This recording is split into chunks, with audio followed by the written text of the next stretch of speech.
Guys, I'm going to give you everything you need to know to make that $20,000 to $100,000 a year making music, and I'm putting it all in this video. Stay tuned.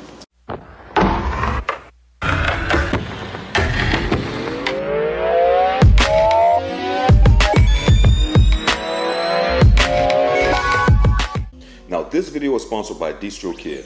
Upload unlimited songs or albums to all of your favorite streaming platforms like iTunes and more, and keep 100% of your profit. Find the link in the description below. Peace and blessings, guys. My name is SG1 from the Grammy Award winning team, the Piecemakerz, and welcome to my channel. If this is your first time to my channel and you want to learn the ins and outs of the music business, you want to know how to further your music career, how to become a better producer, the secrets of the music business, the secrets of the music millionaire elite, then I'm going to teach you all of that and more to make sure that you're successful. Now, what qualifies me to do that? Well, because I was just like you. At one point in time, not even within 15 years ago, I was a struggling music producer, working, sleeping on the floor with my brother, trying to get not just our first writing credits, but after we got our first writing credit, we wanted to get paid. And that became the struggle and the challenge. What was also my drive to make sure that I understood the music business so that we could feed our babies. And so after countless attempts and finally learning the secrets of the music business and the music millionaire elite, we wound up getting a major placement and able to work with artists like Dr. Dre, Eminem, and Snoop Dogg, Kendrick Lamar, and the rest. We was once struggling and working hard like you. So I made it my duty to, while we're still relevant in the music game, to share these secrets with you guys while I have your ear basically, and you're willing to listen. So if you're serious about your music business and you really want to learn from people who are working in the industry and still working within the music platform, then you definitely need to subscribe, because I'm here to help you any way I can to understand the music business. Now, with that said, we have just reached 20,000 subscribers, and it's such a big deal for me because when I first started this channel, I didn't even think that this would happen. I never even knew that YouTube would have the potential and growth that it has now, that I would be actually concerned about subscribers, and or I would have 20,000 people that would actually be willing to watch me teach or educate them about the music business. But you did. You guys did. And so it means so much to me, and I'm very humbled by that. So what I'm going to do to celebrate is I'm going to teach you everything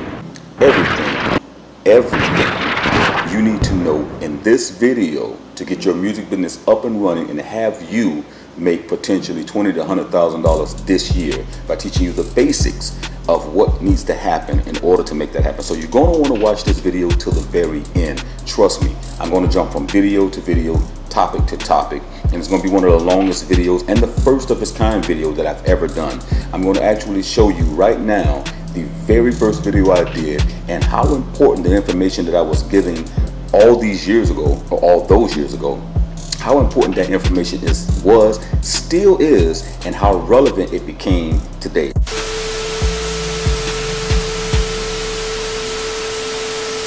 Brother Sly Pyper right now, who's in Cali working on the Detox album. We've worked with such artists as Sean Kingston, Sharifa, currently Flow Rider, Donnell Jones, Jaheim, and many, many more. Enough about us. But if you need to, Google us to find out who we are, and you'll get a brief synopsis of who and what we do. The first thing we want you to understand is that in looking for a major record label, all you're really looking for is a bank. The major record label is technically a bank. And what I mean by that is that you're trying to convince them to give you a loan. Alright? That loan that you're asking for is to fund your video projects, to fund distribution, to fund promotions and things of that nature and caliber. So when you're being signed by a major label, that's technically what you're doing. You're being signed to a bank. And in retrospect, what you're doing is you're also saying, I'm okaying a percentage of my proceeds or profits to go to the bank for funding this investment, because that's what you are, your investment. So the first thing that needs to be comprehended by a lot of new artists and existing artists is that you are a project, or you are a product that the bank found worthy enough to invest in. And if you're on your game, you will know exactly what I'm talking about. Firstly, If you've already, or if you haven't already done so, make sure that you're signed up with ASCAP or BMI or CSAC. I prefer ASCAP. This is my personal preference, but make sure you do that first. The second thing is, basically, well, to continue what I was saying was that you can do everything the majors do for yourself, outside of shaking hands and sending A&Rs on your behalf or signing other artists. You could pretty much promote, market, and get all your proceeds, 100% of your proceeds yourself. And that is what makes the difference between the rich and the wealthy, or those who are working and those who are not. To be able to capitalize off of a product and receive 100% of the proceeds is every business's goal. Alright, so this part, you know, we just finished doing the EIN. We talked a little bit about filing, you know, far as fictitious names or choosing your name and making sure that became available. We got into it enough to where you should be able to file your fictitious name or get a fictitious name started pretty easily, fairly easy. So now what we want to do is, now that you have a fictitious name, you got your EIN, let's incorporate. And it's going to say how to incorporate. And once again, what we have here is, we're in Georgia. So what we're doing is giving you the information based on Georgia. You know, your state may differentiate, but if you see, we're here at the Secretary of State website, and our Secretary of State is Karen C. Handel. So it may be different for yours. But first thing we're going to do is we're going to click here for corporate filing fees. And this may be different from state to state. Once again, we're here in Georgia, so our fees may be different than you guys' fees. Alright, so with that said, let's see what it's going to do. Okay, here you see annual registration. If we were just doing an annual registration for a corporation, LLC, or LP, the old fee for us was $30, and it seems like it's going to stay there effective 01/08. Okay, and what this is just you renewing your corporation every year to stay legally legit and recognized by the state. All right, if you need to amend your corporation form, if there's something you have to change on your LLC or your corporation, as you see right here, it's $30 still. Okay, so annual registration for a foreign LLP, $25. Penalty for late filing of annual registration, no fee. Back then, now they're charging you $25. So you know they're penalizing us now for filing late, seems like. All right, now here's the most important thing. The LLC is basically consistent of filing articles of what we call articles of incorporation. And you know, we'll go about showing you the articles of incorporation, but if you look there, I apologize, this cursor is not working for me at all. Articles of incorporation, the filing fee is $100 point blank. All right, and you know, this is what it's going to cost you basically to get your LLC up and running. Okay, depending on how you're going about doing it, or your corporation, you'll only pay $100 out of pocket. That's not inclusive to the $25 name filing fee that you'll have to pay.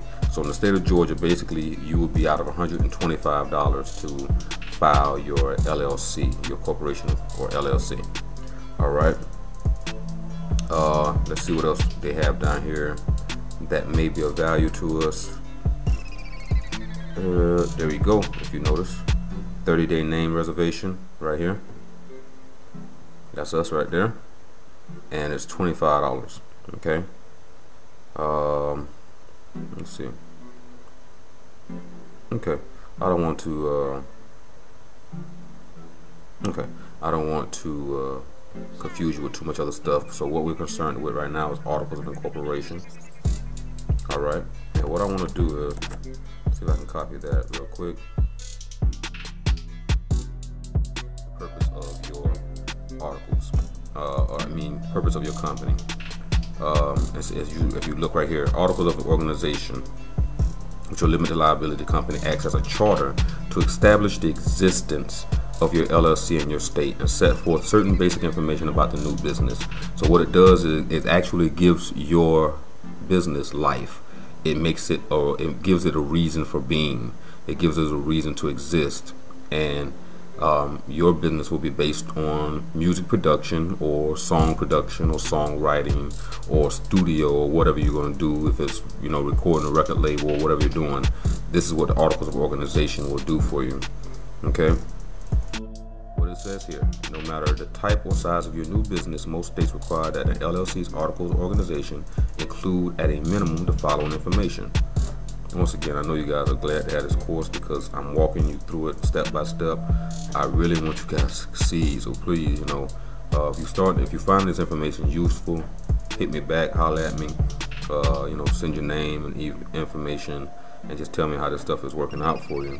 But to continue on, your new LLC's name and address, which is considered the principal place of business, and it could be your house, guys, it don't matter. The nature of the LLC business, usually state in broad language such as to engage in any lawful activity in order to avoid limiting the LLC's business prospects, because when you file that article of incorporation, another business can go on there and see exactly what your business is engaged to, and that you're registered with the state in order to do that business.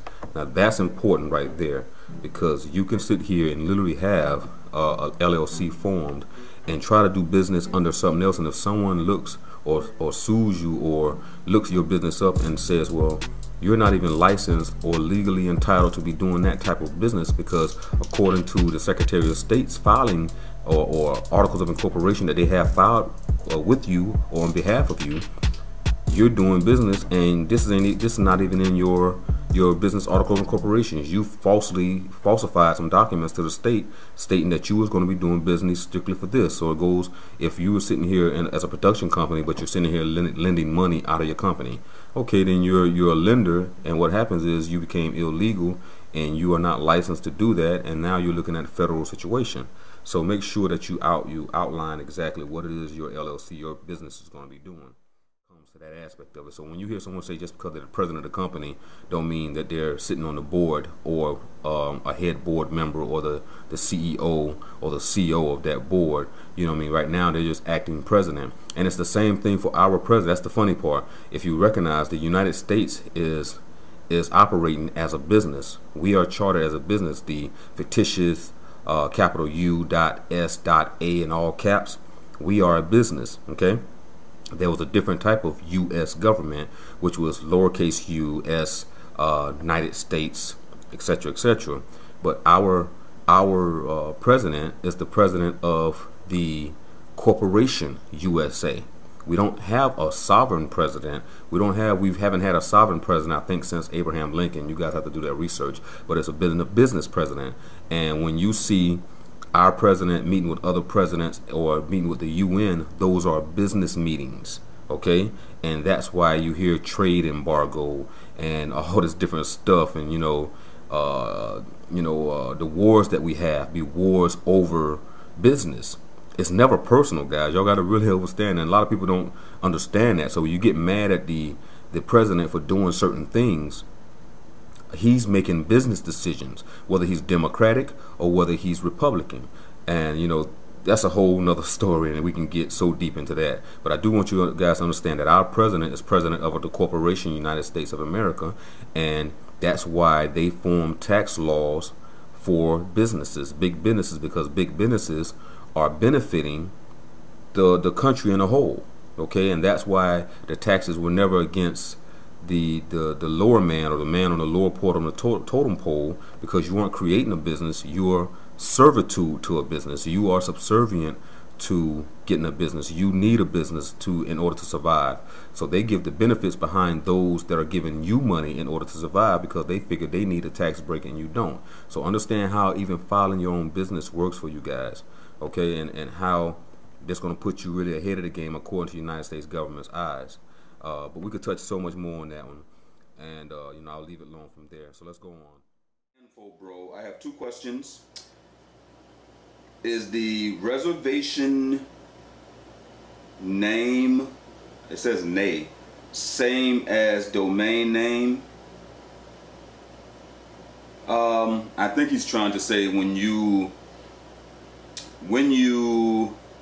reserve your name. I'm assuming he's saying that because later on he talks about the IRS registration for Greece. But I'm assuming he's asking, when you reserve a name for your business, is it the same as your domain name? Now, two things here.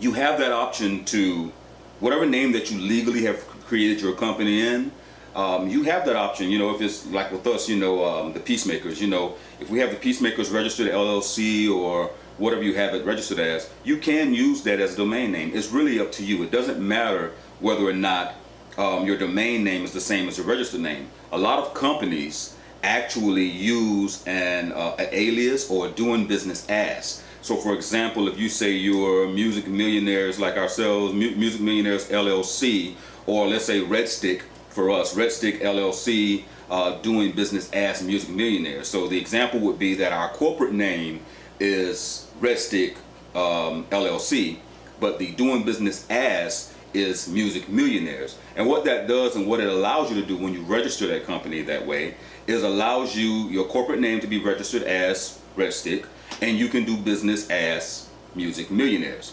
And why that is beneficial is two things. You can brand, and you're branding yourself outside of Red Stick. Say for instance, you want to name your corporation after your grandmother, but you didn't necessarily want to name your brand after your grandmother.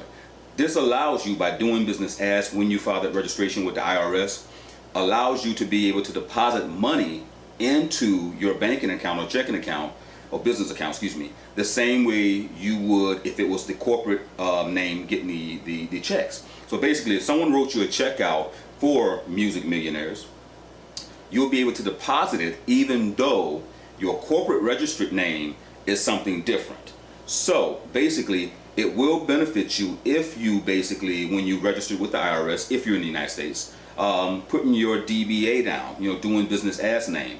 This will allow you to be able to cash checks in the name of your brand and allow you to be able to continue to brand without having to distract your buyers or sponsors or whoever by giving them another name that they may or may not be accustomed to. So yes, it is possible to use your registered name, legal corporate name, as a web address, or use it as a domain name. But in most occasions, unless you're using your registered name and using it as a brand, most people don't do it. But the choice is really up to you. Now the other question, I don't really know how to answer about the IRS in Greece, but what I can suggest is, if you have the money to invest in retaining an attorney, a United States attorney, and letting them know what you're trying to do. I am not a lawyer. This is not to be construed as legal advice by any means far. But please, you know, contact the closest attorney to yourself, or a trusted attorney that you may already have, and find out what are steps to the IRS or registering with the IRS when you are an outside entity, and find out, you know, if you even need to register with the IRS if you're from, I guess, Greece, where this guy said, and find out what the laws are to doing business from a country in the United States if you plan on selling CDs, records, or downloads, or MP3s, or whatever it is you plan on doing, because CDs are so outdated. But you know, find out what you need to do in order to do that. Like, again, you know, this is not legal advice. I'm not giving you legal advice.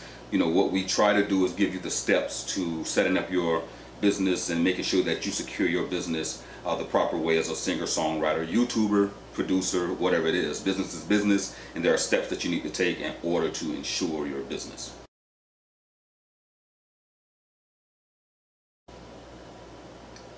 From, I'm not going to try to pronounce it, I apologize, but you know who you are. Why do...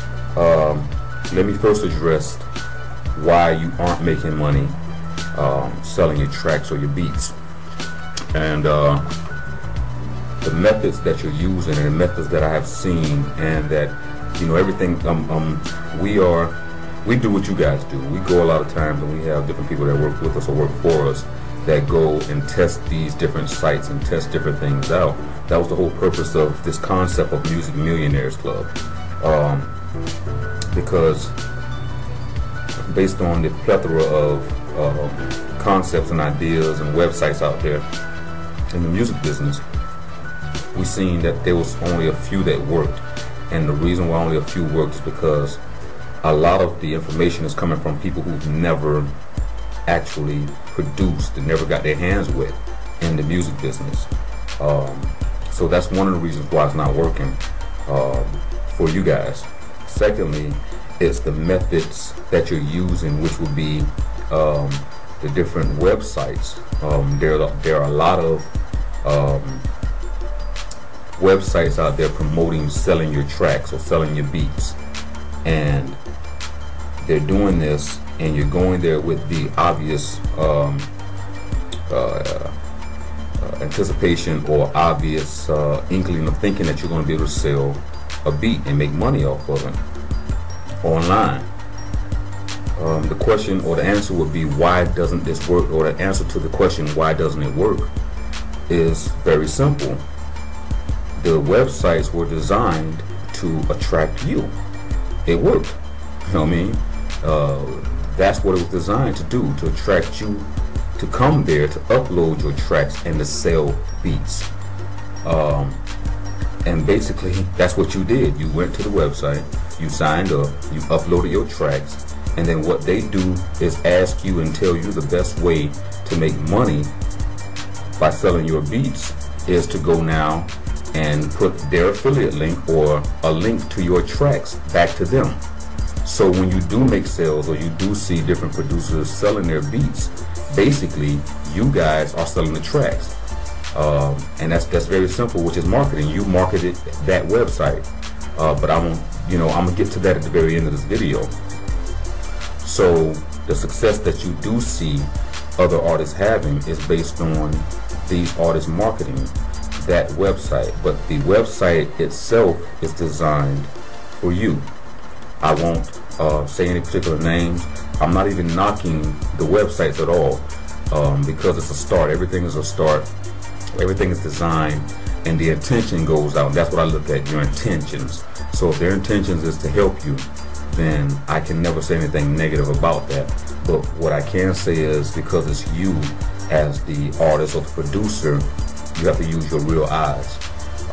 And using your real eyes, you have to realize that it is designed to attract producers. And I said that again for a reason, because anytime you go to a website and you're battling against another producer, right, who's judging you? Is it the artists that are judging you, or is it the producers that are judging you based on their production and what they know a tight track sounds like? So, it's hard to be successful when you're trying to sell beats or tracks to a website full of producers. Real, man, like, what do they need to do to even line themselves up to get to this point? Wow. Line yourself up to get to this point. Well, it's kind of hard to answer that, because you have to be willing to commit to the journey. That's like the best way to put it. You know what I'm saying? It's like, of course, I saw myself having this certain amount of success, and we always saw the team having a certain amount of success. You know what I'm saying? But we didn't know how long that was going to come to fruition.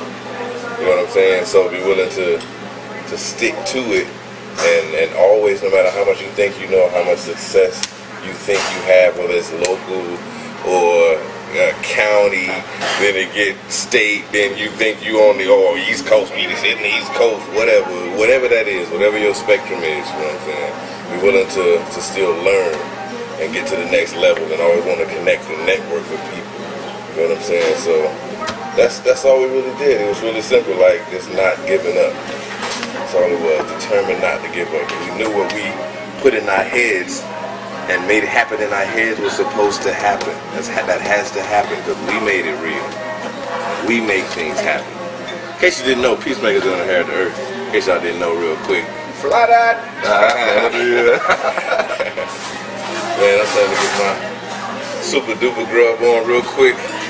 We want to do a bunch of interviews and have everybody get all informed and whatnot, you know. But that's my job. Yeah, we do that. We do that. That was my promise to them. Again, my apologies. I am very, very, very tired. I'm working all night. Got 2 cuts in tonight for detox. You know what I'm saying? Dre is happy. You know what I'm saying? So we happy. 2 more under the notch. I think it's like maybe 3 or 4 more. You know, a couple months to get that out the way. And we're off to the races. Coming at ya. All of a sudden, Piecemakerz, hot box. Songwriters, artists, vocalists, singers, and yes, each can be a separate title, but are all the same when you put them together for a final project. The best tool you can have as a producer is a songwriter. Think about it. How many ways can you use a hi-hat or snare drum or bass guitar or guitar? What have you learned from watching old music stories about the great producers of the past? Quincy Jones, Berry Gordy, Jimmy Jam, and the list goes on. And for you millennials, you may have to Google these old heads if you've never heard of them. Anyway, you heard that they were great producers and businessmen, but they found the singers and songwriters that took their music to the top and gave them legendary music that made history and residual royalties their future grandbabies can eat from. Yes, I said it. You need a songwriter on your team. And not just a songwriter, but a couple of them. Male and female if possible. Now, fortunately for us, we had Sly Pyper, whom because he took music classes and understood music theory, he understood octaves and note progressions, could sing in an octave today's divas would strive for. So for us, not having a female songwriter with us wasn't a deal breaker for placements. But eventually we searched for female vocalists to reference our expressions. Now the question should be now, how can you find a songwriter? Firstly, let me say, don't just look for a vocalist who only does R&B or just someone who can sing. Look for rappers as well. Sometimes all a successful rapper needs is a hook and a melody to go by, and he or she is off to the races with inspiration from just a suggestion of a creative concept. Now, how do you get there? Finding that platinum team. There are many ways I can suggest, and my brain is boiling over with all these ways I can share, but I'll keep it simple. Give away a hot track. Yes, give away one of your hottest tracks to not just a rapper or lyricist, but a potential songwriter as well. Matter of fact, give it to as many as you can find that will take your track for free. Let them know it's non-exclusive. However, you would like the rights to be able to shop it or post it as it is.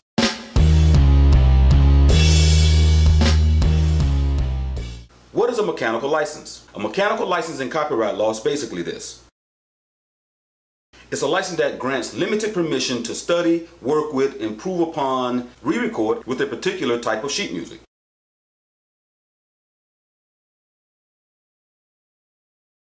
Let me explain. Within copyright, there's at least 2 distinct copyrights that you have to be concerned about. One actually embodies the actual music composition that you're talking about. This is also considered sheet music, or the musical works. Now, the musical works could also contain a different type of copyright, which involves the lyrics. So now you have lyrics and you also have the composition itself. Combined creates a completely different copyright within itself. You have the lyrics now mixed in with the music, and you have a complete body of work. Now for clarity, there is a copyright for the actual music work itself, or the composition.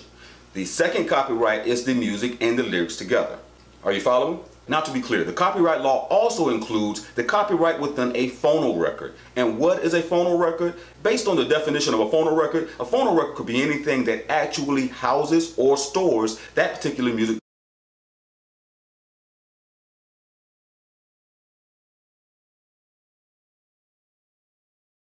Now understand that copyright law includes any tangible medium or any device, MP3 player, record, CD, as copyrightable. I think I just made up a word. But anyway, they consider all that in use within the copyright law. But best believe it works to the benefit of record labels. It also works for the benefit of producers or songwriters or artists like yourself, also selling to said artists or artists is actually purchasing from you. Now, understanding the mechanical licenses actually works for you in one simple way. Now, it's not unusual to have 2 different distinct parties owning 2 different types of copyrights. One particular party owning the actual musical composition, the other party owning the actual tangible medium that that composition is actually owned on. And how that plays a part in what you're doing is also considered license as well. We'll delve into that particular subject at a different time. Now, a mechanical license allows the person who holds the copyright of said musical composition, whether it be lyrics and music or lyrics, music, and the medium, to be able to offer a license for use to a third party. Bruh. Now, let's be clear. A mechanical license does not give that person or party that you granted the mechanical license the right to resample your music from a phono record. Remember what a phono record is. A phono record is any cassette tape, CD, vinyl record, MP3 player, or anything, even future technology they would consider iCloud. This does not give you the right to resample from any device storing said musical composition. Therefore, you would have to acquire the work from the original copyright holder and or producer or musician. Now I'm going to give you an example of what mechanical licenses would allow another party to do once you grant him a mechanical license. The example I'm going to use is what I found online. Puff Daddy did a song called Every Breath I Take. He basically contacts the police or the copyright holder of that underlying composition. When he contacts them, he's now required in part or full the rights to reproduce that particular song created by the police. It does not allow him to go and purchase a CD, cassette tape, MP3, or anything off the cloud and then sample that particular song and then put it in his composition. Are you clear? If Puffy wanted to sample from the actual phono record and or the medium that he chose to get it, he would have to have two actual licenses. I say two, that's four. Bruh. He would have to have two actual licenses. He would have to have a mechanical license from the original copyright owner, and we have to have a license from the actual phono record copyright holder as well. Basically, he would not be able to sample a song from a CD with just a mechanical license. He would be required to get two licenses, one from the actual mechanical license or copyright holder of the mechanical license, and the second one would be from the actual person who owns the copyright of the phono record or medium. Guys, we've come to the end of this video, and I hope that you've learned so much when it comes to the music industry and all the steps that you need to do all in this particular video. I hope I was very clear and precise on the information and that you actually got something out of it value. However, as I always say, that if you feel like I left something out or you want to add more value to this particular video, then your comments are always welcome down below. So leave your comments and add whatever you think I left out, or if you just want to say thank you for sharing, that works for me as well, guys. However, make sure that if you haven't already, make sure you hit the subscribe button and the bell notification so that you're notified when I put out a new video. And again, I want to thank you guys for helping me reach 20,000 subscribers. It means a lot to me, and I can't wait till we hit 100,000 subscribers, and it'll only happen through you guys. So again, my name is SG1 from the Piecemakerz, and remember, music is life. We out.